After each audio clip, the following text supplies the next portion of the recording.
Friends, welcome back to our channel.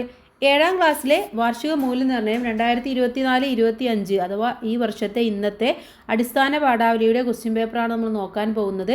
അപ്പോൾ എല്ലാ കൂട്ടുകാരും നന്നായിട്ട് തന്നെ എക്സാം ഒക്കെ എഴുതിയിട്ടുണ്ടായിരിക്കും. അപ്പോൾ എന്തൊക്കെ ക്വസ്റ്റ്യൻസ് ആണ് വന്നിട്ടുള്ളത്, അവയുടെ ആൻസേഴ്സ് എന്തൊക്കെയാണെന്ന് ജസ്റ്റ് ഒന്ന് നോക്കാം. ഓക്കെ, ഫസ്റ്റ് പ്രവർത്തനം എന്ന് പറയുന്നത് വായിക്കാം എഴുതാം എന്ന പ്രവർത്തനമാണ്.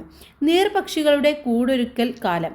വെള്ളത്തിൽ നടന്ന് ഇര തേടുന്ന പക്ഷികൾക്ക് പൊതുവായ ചില ശാരീരിക പ്രത്യേകതകളുണ്ട്. ഇതിൽ ഏറ്റവും പ്രധാനം നീണ്ട കാലുകളും നീണ്ട കഴുത്തുകളുമാണ്. ജലക്കെട്ടുകളിൽ നടന്ന് ഇര തേടുന്നതിന് നീണ്ട കാലുകൾ സഹായിക്കും. ജലജീവികളെ വലിയ ആയാസം കൂടാതെ കൊത്തിയെടുക്കാൻ നീണ്ട കഴുത്തും കൊക്കും ഗുണം ചെയ്യും. വെള്ളത്തിൽ നടന്ന് ഇടപിടിക്കുന്ന പക്ഷികളുടെ മറ്റു പ്രത്യേകതകൾ കൂടി പരിഗണിച്ച് ഇക്കൂട്ടരെ 3ആയി തരംതിരിക്കാം: ക്രെയിൻ, സ്റ്റോർക്ക്, ഹെറൻ. ഇംഗ്ലീഷ് പേരുകൾ യഥാക്രമം സാരസങ്ങൾ, ബക്കകൾ, ഞാറകൾ എന്നിങ്ങനെ മലയാളീകരിക്കാം. സാരസങ്ങളാണ് ഇക്കൂട്ടത്തിലെ വലിയ പക്ഷികൾ. കേരളത്തിൽ ഇവയെ കാണാറില്ല, എന്നാൽ ചില ജാതി സാരസങ്ങൾ തമിഴ്നാട്ടിൽ കാണാറുണ്ട്. രാജസ്ഥാനിലെ ഭരത്പൂർ പക്ഷി സങ്കേതത്തിലെ പ്രധാന ആകർഷണങ്ങളിൽ ഒന്ന് സൈബീരിയയിൽ നിന്ന് എത്തുന്ന സാരസങ്ങൾ ആണ്. ഇവ ആകാശത്തേക്ക് കൊക്ക് ഉയർത്തിപ്പിടിച്ച് ഉച്ചത്തിൽ ഒരു പ്രത്യേക ശബ്ദം പുറപ്പെടുവിക്കാറുണ്ട്. കൂടൊരുക്കുന്ന കാലത്ത് ആണും പെണ്ണും ചേർന്ന് മുഖാമുഖം നിന്ന് ഇത്തരത്തിൽ പാട്ടുകച്ചേരികൾ നടത്തുക പതിവാണ്. സി റഹീം എഴുതിയ ഒരു ചെറിയ ഡിസ്ക്രിപ്ഷൻ ആണല്ലേ ഇവിടെ തന്നിട്ടുള്ളത്. ഇതിലെ ചോദ്യങ്ങൾ നമുക്ക് നോക്കാം. ഒന്നാമത്തെ ചോദ്യം: പക്ഷികളുടെ നീണ്ട കാലും കഴുത്തും എന്തിന് സഹായകരമാണ്? വെള്ളത്തിൽ ഇര തേടാൻ, വെള്ളത്തിൽ നടക്കാൻ, വെള്ളം കുടിക്കാൻ, വെള്ളത്തിൽ മുങ്ങാൻ. എന്തിനാണ്? വെള്ളത്തിൽ ഇര തേടാനാണ്. ഓക്കെ, ഇതാണ് ശരിയായിട്ടുള്ള ഉത്തരം. ഇനി ക്രെയിൻ, സ്റ്റോർക്ക്, ഹെറൻ വിഭാഗം പക്ഷികളുടെ പ്രത്യേകത: ഇരകളെ കൊത്തി നോവിക്കുന്നു, വെള്ളത്തിൽ നിന്ന് ഇര പിടിക്കുന്നു, ഇരകളെ ദിവസങ്ങളോളം സൂക്ഷിക്കുന്നു, ഇരകളെ പങ്കുവെക്കുന്നു. എന്താണ്? വെള്ളത്തിൽ നിന്ന് ഇര പിടിക്കുന്നു എന്നുള്ളതാണ്. ഓക്കെ, ഇനി സാരസങ്ങളുടെ പ്രത്യേകത എന്ത്? പറക്കാറില്ല, വലിയ പക്ഷികൾ, ഭാരം കൂടുതൽ, ചിറകില്ല. എന്താണ്? വലിയ പക്ഷികളെയാണ് സാരസങ്ങൾ എന്ന് പറയുന്നത്. 4. ഭരത്പൂർ പക്ഷി സങ്കേതത്തിലെ ആകർഷണം. സൈബീരിയയിൽ നിന്ന് എത്തുന്ന സാരസം, വെള്ളത്തിലെ നീർപക്ഷികൾ, പഞ്ചവർണ്ണ തത്തകൾ, കൂനിയിരിക്കുന്ന കുളക്കൊക്കുകൾ. ഏതാണ്? സൈബീരിയയിൽ നിന്നും എത്തുന്ന സാരസങ്ങളാണ്. 5. സാരസങ്ങൾ പാട്ടുകച്ചേരി നടത്തുന്നത് എപ്പോൾ? കൂടൊരുക്കുമ്പോൾ, ഇര തേടുമ്പോൾ, ഇണയെ കാണുമ്പോൾ, ശത്രുവിനെ കാണുമ്പോൾ. എപ്പോഴാണ്? കൂടൊരുക്കുമ്പോഴാണ്. ഓക്കെ, അപ്പോൾ ഒന്നാമത്തെ ഉത്തരം വെള്ളത്തിൽ ഇര തേടാൻ, രണ്ടാമത്തേത് വെള്ളത്തിൽ നിന്ന് ഇര പിടിക്കുന്നു, മൂന്നാമത്തേത് വലിയ പക്ഷികൾ, 4 സൈബീരിയയിൽ നിന്ന് എത്തുന്ന സാരസം, 5 കൂടൊരുക്കുമ്പോൾ. ഓക്കെ, അപ്പോൾ 5 ചോദ്യങ്ങളുടെ ഉത്തരം കൂട്ടുകാർ ശരിയായിട്ട് തന്നെ എഴുതിയിട്ടുണ്ടാകുമെന്ന് വിചാരിക്കുന്നു. എന്തായാലും നമുക്ക് അടുത്ത പ്രവർത്തനത്തിലേക്ക് കടക്കാം. രണ്ടാമത്തെ പ്രവർത്തനം കത്താണ്. അതുങ്ങൾ വന്ന് ആറ്റിലെല്ലാം വിഷം കലക്കിയിട്ട് പോയത് നിങ്ങളെല്ലാം ഒന്നും മിണ്ടാതെ നോക്കി നിന്നു അല്ലേ? ആറ്റിറമ്പ് ഗ്രാമത്തിലെ പുഴയിൽ ഇതര നാട്ടുകാർ വന്ന് മീൻ പിടിച്ചു കൊണ്ടുപോയ കാര്യമറിഞ്ഞ് നാട്ടിലെ മീൻപിടുത്തക്കാർ ക്ഷുഭിതരായി പറഞ്ഞതാണിത്. കച്ചവട ലാഭം മാത്രം നോക്കി പുഴകളെ മലിനമാക്കുന്നതും മത്സ്യങ്ങൾക്ക് വംശനാശ ഭീഷണി ഉയർത്തുന്നതും പൊതുജന ശ്രദ്ധയിൽ കൊണ്ടുവരുന്നതിനായി പഞ്ചായത്ത് പ്രസിഡന്റിന് കത്തെഴുതാനാണ് പറഞ്ഞിട്ടുള്ളത്. അപ്പോൾ നമ്മൾ 2-3 കത്ത് നമ്മൾ മോഡൽ പേപ്പർ നോക്കിയപ്പോൾ പറഞ്ഞിട്ടുണ്ടായിരുന്നു. പത്രാധിപർക്ക് എഴുതുന്ന കത്തൊക്കെ പറഞ്ഞിട്ടുണ്ടായിരുന്നു അല്ലേ? അതേ രീതിയിൽ തന്നെയാണ് ഇവിടെ പഞ്ചായത്ത് പ്രസിഡന്റാണെന്ന് മാത്രമേ മാറ്റമുള്ളൂ, വേറെ ബാക്കിയെല്ലാം അതേപോലെ തന്നെയാണ്. അപ്പോൾ കത്ത് എഴുതുമ്പോൾ എന്തുണ്ടായിരിക്കണം?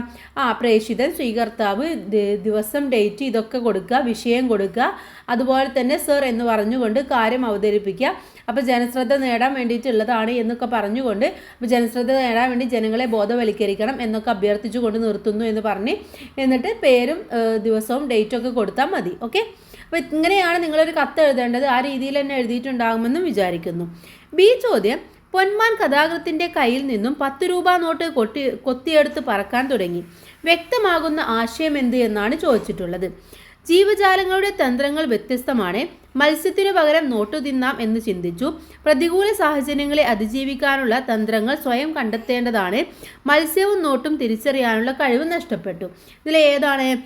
പ്രതികൂല സാഹചര്യങ്ങളെ അതിജീവിക്കാനുള്ള തന്ത്രങ്ങൾ സ്വയം ഉണ്ടാക്കേണ്ടതാണ് എന്നുള്ള ഇതാണ് ശരിയായിട്ടുള്ള ഉത്തരം. ഓക്കെ, ഇതാണ് ശരിയായിട്ട് വരേണ്ടത്. അപ്പോൾ കൂട്ടുകാർ തന്നെ ആയിരിക്കും എഴുതിയിട്ടുണ്ടാവും അല്ലേ? ഇനി നമുക്ക് മൂന്നാമത്തെ പ്രവർത്തനം നോക്കാം. അഭിമുഖ ചോദ്യാവലിയാണ്. നല്ല മര്യാദക്കാർ, ആരും കാണാനില്ലെങ്കിൽ ഇവന്മാരും നഞ്ചു കലക്കി തന്നല്ലോ.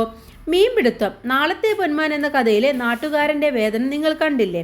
ആറ്റിറമ്പിനെ കുറിച്ച് കൂടുതൽ അറിയാൻ പൊന്മാനുകളുടെ നാട്ടിലേക്ക് ഒരു യാത്ര പോയാലോ? അവർ നേരിടുന്ന പരിസ്ഥിതി പ്രശ്നങ്ങൾ അറിയുന്നതിന് വേണ്ടിയുള്ള ചോദ്യാവലികൾ തയ്യാറാക്കൂ. 4 ചോദ്യങ്ങൾ നിർമ്മിക്കാനാണ് പറഞ്ഞിട്ടുള്ളത്. അപ്പോൾ എന്തൊക്കെ ചോദിക്കാം നമുക്ക്? ഈ എന്താണ് പൊന്മാനുകളുടെ ഇപ്പോഴത്തെ അവസ്ഥ എന്താണ്? ഇവർ പണ്ട് എങ്ങനെയായിരുന്നു ജീവിച്ചിട്ടുണ്ടായിരുന്നത്? അതുപോലെ തന്നെ ഇവരുടെ പ്രധാന ഭക്ഷണം എന്തൊക്കെയായിരുന്നു? ഈ പുഴയും മറ്റുമൊക്കെ മലിനമാകുന്നതോട് കൂടിയിട്ട് ഇവർ എന്തൊക്കെ കാര്യങ്ങളാണ് ചെയ്യുന്നത്? ഇവർ വംശനാശ ഭീഷണി നേരിടുന്ന ജീവികളാണോ എന്നൊക്കെ നമുക്ക് ചോദിക്കാവുന്നതാണ്. അപ്പം അത്തരത്തിലുള്ള ഏതെങ്കിലും 4-5 ചോദ്യമാണ് കൂട്ടുകാർ തയ്യാറാക്കേണ്ടത്. ഇനി ബി ചോദ്യം, പ്രളയാവസാനം കവിത എഴുതിയതാര്? കമ്മനിട്ട രാമകൃഷ്ണൻ, സച്ചിദാനന്ദൻ, പുനലൂർ ബാലൻ, സുഗതകുമാരി. ആരാണ് എഴുതിയിട്ടുണ്ടായിരുന്നത് കൂട്ടുകാരെ? സച്ചിദാനന്ദൻ ആണല്ലേ. ഉത്തരം എന്ന് പറയുന്നത് സച്ചിദാനന്ദൻ, പുനലൂർ ബാലനാണ്. ഓക്കെ. ഇനി ഇതിലെ 4ാമത്തെ ചോദ്യം നോക്കാം. താരതമ്യ കുറിപ്പാണ്. കൂട്ട്. ഒന്നായി നിന്നാൽ ഒന്നുമാവില്ല, ഒന്നായി നിന്നാൽ ഒന്നാവാം, 10 കൈകൾ ചേർന്നാൽ ഒത്ത മലയും ആഞ്ഞു പൊക്കാം. അനേ കൃഷ്ണ KP ആണ്. സച്ചിദാനന്ദൻ്റെ കൈകോർത്തവർ പറഞ്ഞത് എന്ന കവിത വായിച്ചില്ലേ? കവിതയുടെ ആശയവുമായി താരതമ്യം ചെയ്ത് കുറിപ്പ് തയ്യാറാക്കാനാണ് പറഞ്ഞിട്ടുള്ളത്. ഇവിടെ എന്താണ് കൂട്ടുകാരെ പറയുന്നത്? നമ്മൾ പറഞ്ഞിട്ടുണ്ടായിരുന്നു, മോഡൽ പേപ്പർ നോക്കിയപ്പോൾ ഐക്യമത്യം മഹാബലം എന്ന് പറഞ്ഞിട്ടുണ്ടായിരുന്നു അല്ലേ? അതേപോലെ തന്നെയാണ് ഇവിടെയും പറയുന്നത്. ഒരുമിച്ച് നിന്ന് കഴിഞ്ഞാൽ നമുക്ക് ഏത് പ്രതിസന്ധിയെയും തരണം ചെയ്യാനും ഏത് വെല്ലുവിളികളെയും അനായാസം നേരിടാനും സാധിക്കുമെന്നുള്ള വലിയൊരു സന്ദേശം തന്നെയാണ് ഇവിടെയും പറയുന്നത്. ഒന്നായി നിന്നാൽ ഒന്നുമാവില്ല. എന്താണ് ഒന്ന് ആയി നിന്നാൽ? ഒന്ന് ആയി എന്ന് പറഞ്ഞാൽ ഒന്നായി ഓരോരുത്തർ നിന്ന് കഴിഞ്ഞാൽ എന്താണ്? അവിടെ ഒന്നും സംഭവിക്കില്ല. പക്ഷെ ഒന്നായി നിന്ന് കഴിഞ്ഞാൽ ഒന്നാമതാവാൻ നമുക്ക് പറ്റും, ഫസ്റ്റ് എത്താൻ വേണ്ടി പറ്റും. 10 കൈകൾ 10 കൈകൾ ചേർന്നാൽ ഒത്ത മലയും ആഞ്ഞു പോക്കാം. 10 കൈകൾ എന്ന് പറയുമ്പോൾ 10 ആളുകൾ, അഥവാ എല്ലാവരും കൂടെ ഒരുമയോടെ നിന്ന് കഴിഞ്ഞാൽ നമുക്ക് ഏത് മലയെയും പൊക്കാനും സാധിക്കുമെന്നുള്ള വലിയൊരു സന്ദേശവും വലിയൊരു ആശയവുമാണ് ഇവിടെ പറഞ്ഞിട്ടുള്ളത്. അപ്പോൾ അത് ഈ കൈകോർത്തവർ പറഞ്ഞത് എന്നുള്ള ആ ഒരു പാഠഭാഗത്തിൻ്റെ വെളിച്ചത്തിലായിരിക്കണം നമ്മൾ പറയേണ്ടത്. നമുക്കറിയാം, പ്രളയമുണ്ടായപ്പോൾ കേരളം വിഴുങ്ങാൻ വന്ന പ്രളയമുണ്ടായപ്പോൾ പോലും എല്ലാവരും ഒത്തൊരുമയോട് കൂടിയിട്ട് അതിനെ നേരിട്ടതും ഉറ്റവരെയും ഉടയവരെയും നഷ്ടപ്പെട്ടപ്പോഴും എന്താണ് നൃത്തവും പാട്ടും ഒക്കെയായി നല്ലൊരു ഓണക്കാലം ആഘോഷിച്ചതൊക്കെ നമ്മൾ പറഞ്ഞിട്ടുണ്ട്. അപ്പോൾ അതൊക്കെ ആയിരിക്കണം നിങ്ങൾ അവിടെ എഴുതേണ്ടത്. ബി ചോദ്യം, ഒരുമ എന്ന സന്ദേശം നൽകുന്ന പഴഞ്ചൊല്ല് തിരഞ്ഞെടുക്കുക.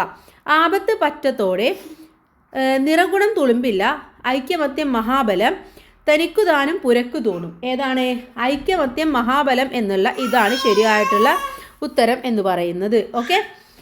ഇനി അടുത്ത ചോദ്യം നോക്കാം. അടുത്തത് 5ാമത്തേത് എന്ന് പറയുന്നത് ഒരു ആസ്വാദന കുറിപ്പാണ്. ഇവിടെ ഇല എന്നുള്ള ഒരു കവിത തന്നിട്ടുണ്ട്. ഈ കവിത വായിച്ചില്ലേ? ഇലയുടെ രൂപഭാവങ്ങൾ മനോഹരമാണ്. ആസ്വാദന കുറിപ്പ് തയ്യാറാക്കാനാണ് പറഞ്ഞിട്ടുള്ളത്. അപ്പോൾ ഇവിടെ ഇലയെക്കുറിച്ച് ഒരുപാട് കാര്യങ്ങളാണ് പറയുന്നത്. മൊട്ടുപോലെ ഇരുന്നപ്പോൾ അവരു ചെമ്പനീരായിരുന്നു, പതിയെ അവൾ തത്തമ്മ തൂവലിൻ്റെ മിനുത്ത ഇളം പട്ടുപോലെയായി. ദിവസങ്ങൾ പോയതിനിടയിൽ എത്ര ഉറുമ്പുകളാണ് അവിടെ മടക്കി വീടുണ്ടാക്കാൻ ശ്രമിച്ചത്. അഥവാ ഇല എന്ന് പറയുന്നത് എന്താണ്?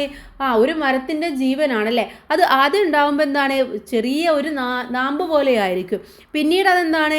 ഒരു ഇളം കളറിലേക്ക് അത് മാറും. അതിനുശേഷം ഉറുമ്പൊക്കെ അതിൽ വന്ന് കൂട് കൂട്ടാനൊക്കെ ശ്രമിക്കാറുണ്ട്. ചിലപ്പം ഉറുമ്പ് കൂട് കൂട്ടി അങ്ങനെ ഇല നശിച്ചു പോകും, അല്ലെങ്കിൽ ഇലക്ക് വേറെ എന്തെങ്കിലും രോഗം വരും. ഇനി അതല്ല എന്നുണ്ടെങ്കിൽ എന്താണ്? അത് വീണ്ടും പുഷ്ടിയോടെ നിൽക്കും. അവസാനം അതൊരു മഞ്ഞയായിട്ട് വിരിഞ്ഞു അല്ലേ? മഞ്ഞയായിട്ട് ആവും, അത് കൊഴിഞ്ഞു പോവുകയും ചെയ്യും.